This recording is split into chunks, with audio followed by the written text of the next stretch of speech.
Hello everyone, welcome back to our channel Anushruti art zone. Friends, ಇವತ್ತಿನ ವಿಡಿಯೋದಲ್ಲಿ ನೀವು ನೋಡ್ತಾ ಇರೋದು ಹಳೆ ಬಟ್ಟೆಗಳನ್ನು ಉಪಯೋಗಿಸ್ಬಿಟ್ಟು ನಾವು ಯಾವ್ಯಾವ ರೀತಿ ರೀಯೂಸ್ ಮಾಡಬಹುದು ಅಂತ ತಿಳಿಸ್ಕೊಡ್ತಾ ಇದ್ದೀನಿ. ಕೊನೆವರೆಗೂ ನೋಡಿ. ಮೊದಲನೇದಾಗಿ ನೋಡಿ, ಇಲ್ಲಿ ಹಳೆದಾದಂತಹ ಶರ್ಟನ್ನು ತಗೊಳ್ಳಿ. ಶರ್ಟು ಹಳೆದಾದ ತಕ್ಷಣ ಇದನ್ನು ಹಾಕಲಿಕ್ಕೆ ಇಷ್ಟಪಡೋದಿಲ್ಲ ಅಲ್ವಾ?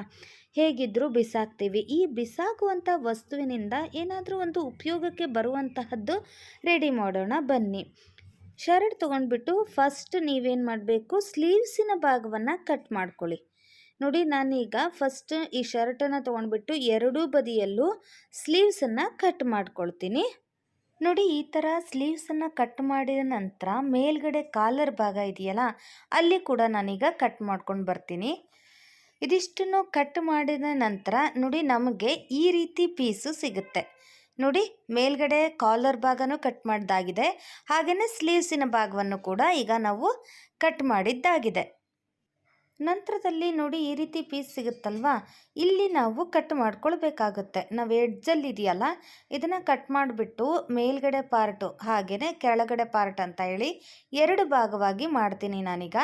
ಶರ್ಟಿನ ಮೇಲ್ಗಡೆ ಅಂದರೆ ಬಟನ್ ಇರುತ್ತಲ್ಲ, ಆ ಮೇಲ್ಗಡೆ ಪಾರ್ಟ್ ಒಂದು, ಹಾಗೆಯೇ ಆ ಬಟನಿನ ಹಿಂದ್ಗಡೆ ಪಾರ್ಟ್ ಎರಡೂ ಕೂಡ ಸಪ್ರೇಟ್ ನಾನೀಗ ಮಾಡ್ಕೊಂಡಿದ್ದೀನಿ. ನಂತರದಲ್ಲಿ ನೋಡಿ, ಇದು ಸ್ಲೀವ್ಸಿನ ಭಾಗದಲ್ಲಿ ಕ್ರಾಸಾಗಿ ಕಟ್ಟಾಗಿರೋದ್ರಿಂದ ನಾನೀಗ ಮೇಲ್ಗಡೆ ಮತ್ತೊಂದು ಸತಿ ನೀಟಾಗಿ ಕಟ್ ಮಾಡ್ಕೊಳ್ತಾ ಇದ್ದೀನಿ. ನೋಡಿ ಹೇಗೆ ಅಂತ ಕೂಡ ಈಗ ತೋರಿಸ್ತೀನಿ. ಫಸ್ಟ್ ನೀವೇನು ಮಾಡಬೇಕು, ಈ ಮೇಲ್ಗಡೆ ಇದೆಯಲ್ಲ, ಇಲ್ಲಿ ನಾವು ಕಟ್ ಮಾಡ್ಕೊಳ್ಳೋಣ. ಆವಾಗ ನೀಟಾಗಿ ಸಿಗುತ್ತೆ ನಮಗೆ ಬಟ್ಟೆ. ಯಾಕಂದರೆ ಮೇಲ್ಗಡೆ ನೋಡಿ, ಇದು ಕ್ರಾಸಾಗಿ ಹೋಗಿರೋದ್ರಿಂದ ಹೊಲಿದ್ರೆ ಕೂಡ ಚೆನ್ನಾಗಿ ಕಾಣೋದಿಲ್ಲ. ಸೊ ಹಾಗಾಗಿ ನೋಡಿ, ನಾನು ಈ ರೀತಿ ಇಲ್ಲಿ ಕಟ್ ಮಾಡ್ಕೊಳ್ತಾ ಇದ್ದೀನಿ. ನೋಡಿ, ಕಟ್ ಮಾಡಿದ ನಂತರ ನಮಗೆ ಈ ರೀತಿ ಪೀಸ್ ಸಿಗುತ್ತೆ. ಫುಲ್ ನೀಟಾಗಿ ಎಲ್ಲದೂ ಕೂಡ ಕರೆಕ್ಟಾಗಿ ಕಟ್ಟಾಗಿದೆ. ಇವಾಗ ಮೇಲ್ಗಡೆ ಒಂದು ಪಾರ್ಟು ಹಾಗೆ ಕೆಳಗಡೆ ಒಂದು ಪಾರ್ಟು, ಈ ಥರ ಎರಡು ಪಾರ್ಟು ರೆಡಿಯಾಗಿದೆ. ನಂತರ ನಾನು ಇನ್ನೊಂದು ಪ್ಯಾಂಟಿನ ಪೀಸನ್ನು ನಾನಿಲ್ಲಿ ಕಟ್ ಮಾಡ್ಕೊಳ್ತಾ ಇದ್ದೀನಿ. ನೀವು ಗಟ್ಟಿಯಾಗಿರುವಂತಹ ಬಟ್ಟೆ ಯಾವುದಾದ್ರೂ ತೊಗೋಬಹುದು. ನಾನಿಲ್ಲಿ ನೈಟ್ ಪ್ಯಾಂಟಿನ ಬಟ್ಟೆನ ನಾನಿಲ್ಲಿ ಕಟ್ ಮಾಡ್ಕೊಳ್ತಾ ಇದ್ದೀನಿ. ನೋಡಿ, ಕಟ್ ಮಾಡ್ಕೊಂಡ ತಕ್ಷಣ ಮೇಲ್ಗಡೆದು ಇಷ್ಟು ಈ ರೀತಿ ಬಂತು. ಹಾಗೆಯೇ ಎಲಾಸ್ಟಿಕ್ ಇದೆಯಲ್ಲ, ಅದನ್ನು ಕೂಡ ಈಗ ನೀವು ಕಟ್ ಮಾಡಿಕೊಂಡು ಅದನ್ನು ಒಂದು ರೆಕ್ಟ್ಯಾಂಗಲ್ ಪೀಸ್ ಥರ ರೆಡಿ ಮಾಡಿ. ನೋಡಿ, ಕಟ್ ಮಾಡ್ಕೊಂಡ ನಂತರ ಈ ರೀತಿ ಒಂದು ರೆಕ್ಟ್ಯಾಂಗಲ್ ಪೀಸ್ ಥರ ಬಂತು. ಈಗ ನಾವೇನು ಮುಂಚೆ ಕಟ್ ಮಾಡ್ಕೊಂಡಿದ್ವಲ್ಲ ಶರ್ಟನ್ನು, ಅದನ್ನು ನಾವು ಇದಕ್ಕೆ ಜಾಯಿಂಟ್ ಮಾಡ್ಕೊಳ್ಳೋಣ. ಅದು ಉಲ್ಟಾ ಮಾಡಿಬಿಟ್ಟು ನೀವು ಜಾಯಿಂಟ್ ಮಾಡ್ಕೊಳ್ಳಿ. ಸೀದಾ ಬಟ್ಟೆ ಬೇಡ, ಉಲ್ಟಾ ಮಾಡಿ ನೀವು ಈ ರೀತಿ ಜಾಯಿಂಟ್ ಮಾಡ್ಕೊಳ್ಳಿ. ತುದಿಗೆ ಪೂರ್ತಿ ನೀಟಾಗಿ ಹೊಲ್ಕೊಂಡು ಬನ್ನಿ. ಎರಡೂ ಬದಿಯಲ್ಲೂ ಮೇಲ್ಗಡೆ ಹಾಗೆ ಕೆಳಗಡೆ ಎರಡೂ ಬದಿಯಲ್ಲೂ ಫುಲ್ ನೋಡಿ, ಈ ರೀತಿ ನಾನೀಗ ತೋರಿಸ್ತಾ ಇದ್ದೀನಲ್ಲ, ವಿಡಿಯೋ ನೋಡಿದರೆ ನಿಮಗೆ ಗೊತ್ತಾಗ್ತಿರ್ಬೋದು ಯಾವ ರೀತಿ ಜಾಯಿಂಟ್ ಮಾಡಬೇಕು ಅಂತ ಹೇಳಿ. ನೋಡಿ, ಬಾಕ್ಸ್ ಥರ ಬರುತ್ತೆ, ಆ ರೀತಿ ನೀವು ಹೀಗೆ ಜಾಯಿಂಟ್ ಮಾಡ್ಕೊಳ್ಳಿ. ನಾನೀಗ ಫುಲ್ ಎರಡನ್ನೂ ಕೂಡ ಜಾಯಿಂಟ್ ಮಾಡಿಕೊಂಡು ನಿಮಗೆ ಬಂದು ತೋರಿಸ್ತೀನಿ. ನೋಡಿ, ಈಗ ಆಲ್ರೆಡಿ ನಾನು ಸ್ಟಿಚ್ ಮಾಡಿದ್ದಾಗಿದೆ. ಈಗ ನಾವೇನು ಬಟನ್ ಹಾಕಿದ್ವಲ್ಲ, ಅದನ್ನು ನಾನಿಲ್ಲಿ ಓಪನ್ ಮಾಡ್ತಾ ಇದ್ದೀನಿ. ನೋಡಿ, ಈ ರೀತಿ ಓಪನ್ ಮಾಡಿಕೊಂಡು ನಾವು ಫಸ್ಟು ಉಲ್ಟಾ ಮಾಡಿಕೊಂಡು ಹೊಲಿದಿದ್ವಲ್ಲ, ಈಗ ಇದನ್ನು ಸೀದಾ ಮಾಡ್ಕೊಳ್ಳೋಣ. ನೋಡಿ, ಆ ಹೊಲಿಗೆ ಎಲ್ಲ ಒಳಗಡೆ ಹೋಗುತ್ತೆ, ಆವಾಗ ನೀಟಾಗಿ ಕಾಣಿಸುತ್ತೆ. ಈಗ ನೋಡಿ, ಈ ರೀತಿ ಸೀದಾ ಮಾಡ್ಕೊಂಡ್ಬಿಟ್ಟು ನಿಮ್ಮನೇಲಿ ವೇಸ್ಟ್ ಅಂತ ಬಿಸಾಕಿರ್ತೀರಲ್ವ ಬಟ್ಟೆಗಳನ್ನು, ಆ ಬಟ್ಟೆಗಳನ್ನು ಫುಲ್ ಇದರೊಳಗಡೆ ತುಂಬಿಬಿಡಿ. ಹೇಗಿದ್ದರೂ ವೇಸ್ಟ್ ಬಟ್ಟೆಗಳಂತೂ ಸಿಕ್ಕಾಪಟ್ಟೆ ಇರುತ್ತೆ. ನೀವೇನಾದರೂ ಟೈಲರಿಂಗ್ ಮಾಡೋರಿದ್ದರೆ ಆ ಥರ ಚಿಕ್ಕ ಬಟ್ಟೆಗಳನ್ನು ಇದರೊಳಗೆ ಹಾಕ್ಬಿಟ್ರಂತೂ ಸಖತ್ತಾಗುತ್ತೆ. ಇಲ್ಲದೆ ಹೋದರೆ ಬಟ್ಟೆಗಳಿಗೇನು ಕೊರತೆನಾ? ಹಳೆ ಬಟ್ಟೆಗಳಿರುತ್ತಲ್ಲ, ಎಲ್ಲದನ್ನು ಕೂಡ ಕಟ್ ಮಾಡಿಬಿಟ್ಟು ಇದರೊಳಗಡೆ ಹಾಕ್ಕೋತಾ ಬನ್ನಿ.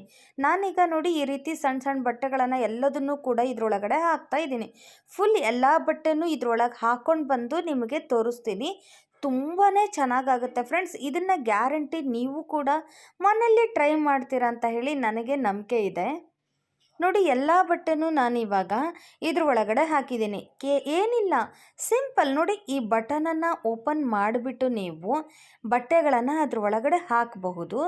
ನಂತರ ಇನ್ನೂ ಬಟ್ಟೆ ಹಿಡಿಸುತ್ತಪ್ಪ ಅಂದರೆ ನೋಡಿ, ಬಟನನ್ನು ಓಪನ್ ಮಾಡಿಬಿಟ್ಟು ಅಲ್ಲಿ ಇನ್ನೂ ಸ್ವಲ್ಪ ಬಟ್ಟೆ ಹಾಕಿಬಿಟ್ಟು ನಂತರ ಕ್ಲೋಸ್ ಮಾಡಿದರೆ ಆಯಿತು. ಸಖತ್ತಾಗಿರುವಂತಹ ಫ್ಲೋರ್ ಸೋಫಾ ರೆಡಿಯಾಗಿಬಿಡುತ್ತೆ. ನೋಡಿ, ಒಂಥರ ಬೀನ್ ಬ್ಯಾಗ್ ತುಂಬ ಚೆನ್ನಾಗಾಗಿದೆ ಅಲ್ವಾ? ಮನೆಯಲ್ಲೇ ಎಷ್ಟು ಚೆನ್ನಾಗಿ ನಾವು ಫಟಾಫಟ್ ಅಂತ ಬೀನ್ ಬ್ಯಾಗನ್ನು ರೆಡಿ ಮಾಡಬಹುದು ಅಂತ ಹೇಳಿ ನೋಡಿದ್ರಲ್ವಾ? ಹಳೆ ಬಟ್ಟೆಗಳೆಲ್ಲ ಹೋಯಿತು, ಹಾಗೆಯೇ ಒಂದು ಉಪಯುಕ್ತವಾಗಿರುವಂತಹ ವಸ್ತು ಕೂಡ ರೆಡಿ ಆಯಿತು. ನಿಮಗೆಲ್ರಿಗೂ ಈ ವಿಡಿಯೋ ಇಷ್ಟ ಆಯಿತು ಅಂದ್ಕೊಂಡಿದ್ದೀನಿ. ಇಷ್ಟ ಆದರೆ ಮರೀದೇನೆ ಲೈಕ್ ಮಾಡಬೇಕು, ಆಯಿತಾ? ಹಾಗೆಯೇ ನೀವೊಬ್ಬರೇ ನೋಡಿದರೆ ಸಾಕ, ನಿಮ್ಮ ಫ್ರೆಂಡ್ಸ್ ಆ್ಯಂಡ್ ಫ್ಯಾಮಿಲಿಗೂ ಕೂಡ ಶೇರ್ ಮಾಡಿ. ಹಾಗೆಯೇ ಈ ಹಳೆ ಬಟ್ಟೆಗಳೆಲ್ಲ ಉಪಯೋಗಿಸ್ಕೊಂಡು ನೀವೆಲ್ಲ ಏನು ಮಾಡಿದ್ದೀರಾ ಅಂತ ಕೂಡ ನಮಗೆ ಕಮೆಂಟ್ ಮೂಲಕ ತಿಳಿಸಿ. ಈಗ ಫ್ಲೋರ್ ಸೋಫಾ ನೋಡಿದ್ರಲ್ಲ, ಹಾಗಾದರೆ ನೆಕ್ಸ್ಟ್ ಕುರ್ತಾನ ಯೂಸ್ ಮಾಡಿಕೊಂಡು ನಾವು ಯಾವ ರೀತಿ ವಸ್ತುನ ರೆಡಿ ಮಾಡಬಹುದು ಅಂತ ತಿಳಿಸ್ಕೊಡ್ತಾ ಇದ್ದೀನಿ. ಸೊ ಕೊನೆವರೆಗೂ ವಿಡಿಯೋನ ನೋಡಿ. ಓಲ್ಡ್ ಕುರ್ತಾನ ತೊಗೊಂಡ್ಬಿಟ್ಟು ಒಂದು ಬ್ಯೂಟಿಫುಲ್ ಆಗಿರುವಂತಹ ವಸ್ತುನ ರೆಡಿ ಮಾಡ್ತಾ ಇದ್ದೀನಿ. ತುಂಬಾ ಚೆನ್ನಾಗಿದೆ. ಕೊನೆವರೆಗೂ ವಿಡಿಯೋ ನೋಡಿದರೆ ನಿಮಗೆ ಗೊತ್ತಾಗುತ್ತೆ, ವಾವ್ ಅಂತ ನೀವು ಹೇಳ್ತೀರಾ. ನೋಡಿ, ಅದಕ್ಕಾಗಿ ನಾನಿಲ್ಲಿ ಬ್ರೈಟ್ ಕಲರ್ ಇರುವಂತಹದ್ದು ಹಳೆಯದಾದಂತಹ ಓಲ್ಡ್ ಕುರ್ತಾನ ತೊಗೊಂಡಿದ್ದೀನಿ. ನೋಡಿ, ನಾನೀಗ ಕುರ್ತಾನ ಇದನ್ನು ನೀಟಾಗಿ ಹಾಸ್ಕೊಂಡ್ಬಿಟ್ಟು ಅದರ ಮೇಲೆ ಒಂದು ಸರ್ಕಲ್ ಬರೀಲಿಕ್ಕೆ ಅಂತ ಹೇಳಿ ಒಂದು ದೊಡ್ಡದಾದಂತಹ ಪ್ಲೇಟನ್ನು ಇಟ್ಕೊಂಡ್ಬಿಟ್ಟು ಅದರ ಮೇಲೆ ನಾನು ಸರ್ಕಲನ್ನು ಹಾಕ್ಕೊಳ್ತಾ ಇದ್ದೀನಿ. ನಿಮಗೆ ಅನುಕೂಲಕ್ಕೆ ತಕ್ಕಂತೆ ನೀವೇನಾದರೂ ಒಂದು ರೌಂಡ್ ಆಗಿರುವಂತಹದ್ದನ್ನು ತಗೊಂಡ್ಬಿಟ್ಟು ನೀಟಾಗಿ ಹೀಗೆ ಸರ್ಕಲನ್ನು ಮಾಡ್ಕೊಳ್ಳಿ.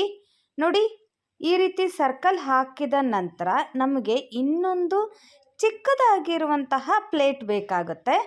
ನೋಡಿ, ಈಗ ದೊಡ್ಡದಾಗಿರುವಂತಹ ಪ್ಲೇಟಿಂದ ನಾವು ಆಲ್ರೆಡಿ ಒಂದು ಸರ್ಕಲ್ ಹಾಕಾಗಿದೆ.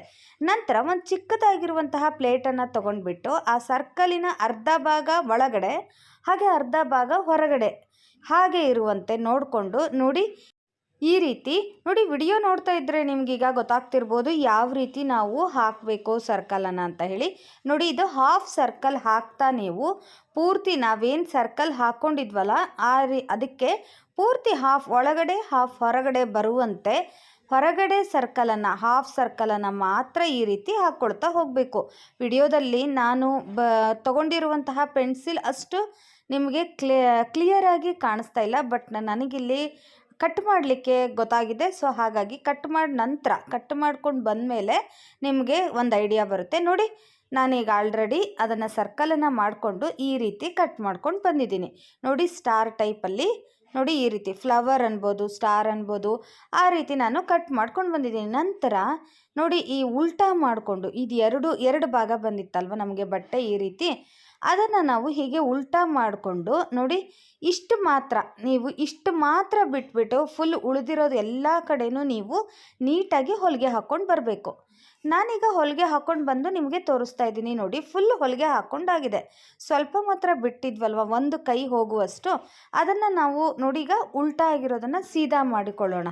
ಈ ರೀತಿ ಸೀದಾ ಮಾಡಿಕೊಂಡು ನಾವೇನು ಫ್ಲವರ್ ಥರ ಮಾಡ್ಕೊಂಡಿದ್ವಲ್ಲ ಅದನ್ನು ನೀಟಾಗಿ ಡಿಸೈನ್ ಹೀಗೆ ಬರುವಂತೆ ನೋಡಿ ಈ ರೀತಿ ಒಂದು ಕೈಯನ್ನು ಹೀಗೆ ಹಾಕಿಬಿಟ್ಟು ಈ ರೀತಿ ಮಾಡ್ಕೊಳ್ಳಿ. ಈ ರೀತಿ ಮಾಡ್ಕೊಂಡ ನಂತರ ನೀವು ನಿಮ್ಮನೇಲಿ ಏನಾದರೂ ಓಲ್ಡ್ ಬಟ್ಟೆಗಳು, ಸಣ್ಣ ಬಟ್ಟೆಗಳು, ತುಂಡು ಬಟ್ಟೆಗಳು ಜಾಸ್ತಿ ಇದ್ದರೆ ಅದನ್ನು ಕೂಡ ನೀವು ಹಾಕ್ಬೋದು. ಬಟ್ ನಾನಿಲ್ಲಿ ಇದು ಹೇಗಿದ್ದರೂ ಹಳೇದಾಯಿತು ಅಂತ ಹೇಳಿ ಕಿತ್ತೋಗಿದೆ, ಇದು ಹರಿದೋಗಿತ್ತು ಡಾಲು. ಸೊ ಹಾಗಾಗಿ ಬಿಸಾಕಬೇಕಾಗಿತ್ತು. ಆ ಬಿಸಾಕೋ ಬದಲು ಇದನ್ನು ಉಪಯೋಗಿಸೋಣ ಅಂದ್ಕೊಂಡು ನಾನು ಈ ಡಾಲ್ ಒಳಗಡೆ ಇರುವಂತಹ ಕಾಟನನ್ನು ತೆಗೆದುಬಿಟ್ಟು ನಾನು ನೋಡಿ ಈ ರೀತಿ ಡಾಲ್ ಒಳಗಡೆ ನಾವು ಸ್ವಲ್ಪ ಕಟ್ ಮಾಡಿಕೊಂಡ್ರೆ ಸಾಕು, ಅದರೊಳಗಡೆ ಇರುವಂತಹ ಎಲ್ಲ ಕಾಟನ್ನು ಹೊರಗಡೆ ಬರುತ್ತೆ. ನೋಡಿ, ಇದು ಸ್ಪಾಂಜ್ ಥರ ಇರುತ್ತಲ್ಲ, ಅದನ್ನು ನಾನೀಗ ಈ ಪಿಲ್ಲು ಒಳಗಡೆ ಹಾಕ್ತಾಯಿದ್ದೀನಿ. ನೋಡಿ, ನಾವು ಇದ್ರ ಒಳಗಡೆ ಹಾಕಿದರೆ ಫ್ಲವರ್ ಥರ ನೀಟಾಗಿ ತುಂಬ ಅಟ್ರ್ಯಾಕ್ಟಿವ್ ಆಗಿ ಒಂದು ಫ್ಲವರ್ ಪಿಲ್ಲು ರೆಡಿ ಆಗುತ್ತೆ. ನೋಡಿ, ನೀವು ನೋಡ್ತಿರ್ಬೋದು ಆ ಡಾಲ್ ಒಳಗಡೆ ಇರುವಂತಹ ಸ್ಪಾಂಜ್ನಂಥದ್ದೆಲ್ಲದನ್ನು ಕೂಡ ನಾನೀಗ ತೆಗೆದಿದ್ದೀನಿ. ಇದೆಲ್ಲದನ್ನು ಕೂಡ ನೀಟಾಗಿ ನಾವು ಪ್ಲೇಸ್ ಮಾಡಿಬಿಟ್ಟು ಆ ಬಟ್ಟೆ ಒಳಗೆ ನಾವೇನು ಸ್ಟಿಚ್ ಮಾಡ್ಕೊಂಡು ಬಂದ್ವಲ್ಲ ಆ ಬಟ್ಟೆ ಒಳಗಡೆ ಇದನ್ನು ಹಾಕ್ಕೊಳ್ಳೋಣ. ಫ್ರೆಂಡ್ಸ್, ಇದಿಷ್ಟು ಅಲ್ಲದೆ ಹಳೆ ಬಟ್ಟೆಗಳಿಂದ ಇನ್ನೇನೇನು ಬೇಕು, ನೀವು ಅಕಸ್ಮಾತ್ ನಿಮಗೇನಾದರೂ ಐಡಿಯಾ ಇದ್ದರೆ ಈ ರೀತಿ ಹೊಲಿದು ತೋರಿಸಿ ಅಥವಾ ಈ ರೀತಿ ಹೇಗೆ ಮಾಡೋದು ಅಂತ ನೀವೇನಾದರೂ ಕೇಳಿದರೆ ಅದನ್ನು ಕೂಡ ನಾವು ಟ್ರೈ ಮಾಡಲಿಕ್ಕೆ ಪ್ರಯತ್ನ ಮಾಡ್ತೀವಿ. ಅದಲ್ಲದೆ ನೀವು ಇನ್ಯಾವ್ಯಾವ ರೀತಿ ಈ ಹಳೆ ಬಟ್ಟೆಗಳಲ್ಲಿ ಮಾಡಿದ್ದೀರಾ, ಮನೆಗಳಲ್ಲಿ ಯಾವ್ಯಾವ ರೀತಿ ನೀವು ವಸ್ತುನ ರೆಡಿ ಮಾಡಿದ್ದೀರಾ ಅಂತ ಕೂಡ ನಮಗೆ ತಿಳಿಸ್ಬೋದು. ನಾವು ಕೂಡ ತಿಳ್ಕೊಂಡ ಹಾಗೆ ಆಗುತ್ತೆ. ಹಾಗೆಯೇ ಡಾಲ್ ಒಳಗಿರುವಂತಹ ಸ್ಪಾಂಜನ್ನು ತೆಗೆದ ಮೇಲೆ ಡೈರೆಕ್ಟಾಗಿ ಹಾಗೆ ಹಾಕಬೇಡಿ. ಅದನ್ನು ನೋಡಿ ಈ ರೀತಿ ಫುಲ್ ನೀಟಾಗಿ ಹೀಗೆ ತೆಗ್ದು ನೀಟಾಗಿ ಈ ರೀತಿ ಮಾಡ್ಕೋಬೇಕು. ಯಾಕಂದರೆ ಒಮ್ಮೆಲೆ ಹಾಗೆ ಹಾಕಿಬಿಟ್ರೆ ಒಂದೇ ಕಡೆ ಅದು ಇರುತ್ತೆ, ಚೆನ್ನಾಗಾಗಲ್ಲ. ಸೊ ಹಾಗಾಗಿ ನೀವು ಫುಲ್ ಈ ಸ್ಪಾಂಜನ್ನು ನೀಟಾಗಿ ಈ ರೀತಿ ಮಾಡಿಕೊಂಡು ನಂತರ ಅದನ್ನು ಚಿಕ್ಕದಾಗಿ ಹೀಗೆ ಎಳೆದು ನಂತರ ಅದನ್ನು ನೀವು ಇದ್ರೊಳಗಡೆ ಹಾಕಬೇಕಾಗತ್ತೆ. ನಾವೇನಿದು ಓಪನ್ ಮಾಡಿ ಇಟ್ಕೊಂಡಿದ್ವಲ್ಲ ಅಲ್ಲಿ ಹಾಕಲಿಕ್ಕೆ ಅಂತ ಹೇಳಿ ಅದನ್ನು ಕೂಡ ನೋಡಿ ಈ ರೀತಿ ಮಡಚ್ಕೊಂಡ್ಬಿಟ್ಟು ಹೊಲಿಗೆ ಹಾಕ್ಕೊಂಡು ಬಂದು ನಿಮಗೆ ತೋರಿಸ್ತೀನಿ. ನೋಡಿ ಇವಾಗ ಫುಲ್ ನಾನು ಹೊಲಿಗೆ ಹಾಕ್ಕೊಂಡು ಬಂದಾಗಿದೆ. ನೋಡಿ ಈ ರೀತಿ ನಮ್ಮದು ಫ್ಲವರ್ ಪಿಲ್ಲು ರೆಡಿಯಾಗಿದೆ. ಈಗ ಇದಕ್ಕೆ ಹೀಗೂ ಕೂಡ ನಾವು ಇಡಬಹುದು.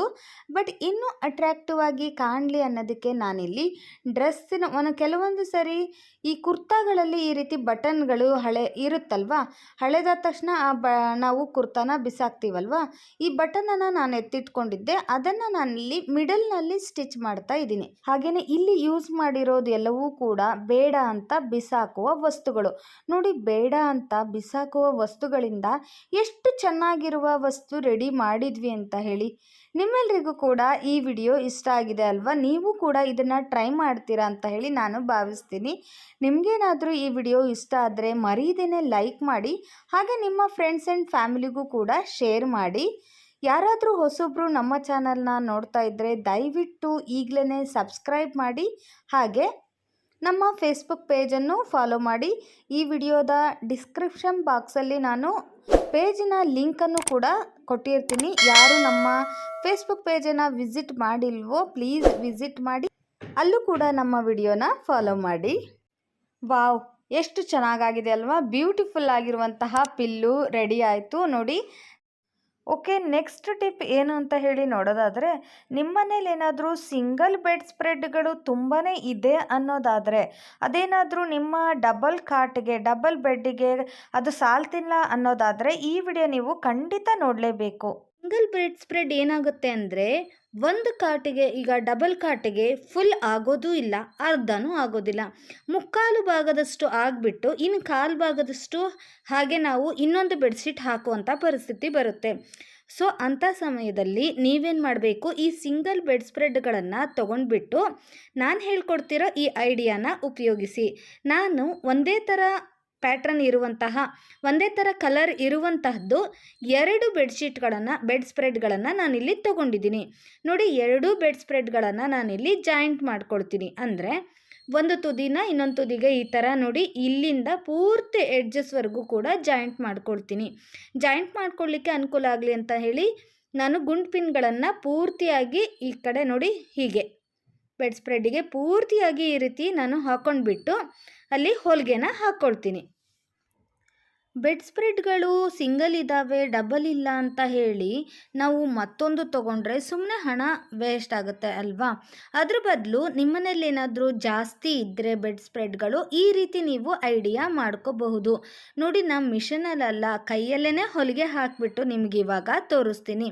ನೋಡಿ, ಒಂದು ಕಡೆಯಿಂದ ನಾವು ಈ ರೀತಿ ಫಸ್ಟ್ ಗುಂಡ್ಪಿನ್ ಹಾಕ್ಕೊಂಡಿದ್ರಿಂದ ನಮಗೆ ಈಸಿ ಆಗುತ್ತೆ, ನೀಟಾಗಿ ನಾವು ಹೊಲಿಗೆ ಹಾಕಲಿಕ್ಕೆ ಈಸಿ ಆಗುತ್ತೆ. ನೋಡಿ, ಈ ರೀತಿ ಸ್ಟಾರ್ಟ್ ಮಾಡಿಬಿಟ್ಟು ನೀವು ಎಂಡ್ವರೆಗೂ ಕೂಡ ಹೊಲಿಗೆನ ಹಾಕ್ಕೊಳ್ಬೇಕು. ಕೆಲವೊಂದು ಸರಿ ಡಬಲ್ ಕಾಟಿಗೆ ಆಗುತ್ತೆ ಅಂತ ಹೇಳಿ ನಾವು ಪರ್ಚೇಸ್ ಮಾಡಿರ್ತೀವಿ ಆನ್ಲೈನ್ ಶಾಪಿಂಗ್ ಅಥವಾ ಶಾಪಲ್ಲಿ ಹೋಗಿ ಕೂಡ ನಾವು ಪರ್ಚೇಸ್ ಮಾಡುವಾಗ ಗೊತ್ತಾಗೋದಿಲ್ಲ, ಅಳುತ್ತೆ. ಕೆಲವೊಂದು ಸರಿ ಅದು ಶಾರ್ಟ್ ಆಗಿಬಿಡುತ್ತೆ, ಅಂದರೆ ಮುಕ್ಕಾಲು ಭಾಗದಷ್ಟು ಆಗುತ್ತೆ, ಅಥವಾ ಮುಕ್ಕಾಲ್ಗಿಂತನೂ ಸ್ವಲ್ಪ ಜಾಸ್ತಿ, ಆದರೆ ಫುಲ್ ಆಗೋದಿಲ್ಲ. ಈ ರೀತಿ ಸಂದರ್ಭ ಇದ್ದವಾಗ ನೀವೇನು ಮಾಡಬೇಕು, 2 ಬೆಡ್ ಸ್ಪ್ರೆಡನ್ನು ಜಾಯಿಂಟ್ ಮಾಡಿಬಿಟ್ಟು ನೀವು ಈ ರೀತಿ ಹೊಲಿಗೆ ಹಾಕ್ಕೊಂಡ್ಬಿಟ್ರೆ ಆಯಿತು. ತುಂಬಾ ನೀಟಾಗಿ ಅದು 2 ಡಬಲ್ ಕಾಟಿಗೆ 2 ಕೂಡ ನೀಟಾಗಿ ಹಾಕಬಹುದು. ಈಗ 2 ಜಾಯಿಂಟ್ ಮಾಡ್ದೇ ನೀವು ಹಾಗೆ ಹಾಕಿಬಿಟ್ರೆ ಮಕ್ಕಳು ಏನಾದರೂ ಎದ್ದೇಳುವಾಗ ಹಾಗೆ ಬಿದ್ದುಬಿಡುತ್ತೆ ಅಲ್ವಾ?